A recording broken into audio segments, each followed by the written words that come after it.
السلام عليكم ورحمة الله تعالى وبركاته.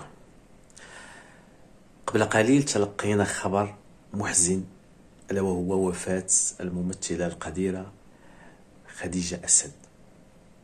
خديجة أسد اللي كانت كتعاني في هذه الأيام أو في الشهور القليلة الماضية مرض عضال ألا وهو السرطان، حيث أن الجسم ديالها ما بقاش كيستجب مع العلاج الكيماوي، الشيء اللي ادى الى الوفاه ديالها هاد ليله الاربعاء.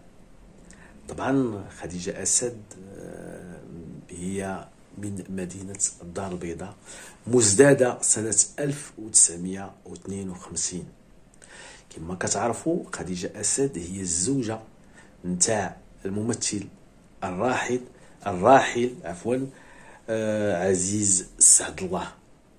هاد الثنائي هذا غني عن التعريف، والمسيرة ديالهم الفنية كبيرة بزاف، عطاو الفن المغربي الكثير والكثير.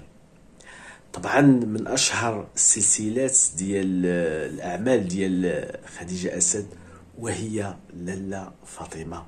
طبيعة الحال كنا شاهدنا هاد السلسلة وكنا حبينا هاد الثنائي، الله يرحمهم ويوسع عليهم وندعو لهم بالمغفرة، والله يصبر الأهل ديالهم والأحباب ديالهم.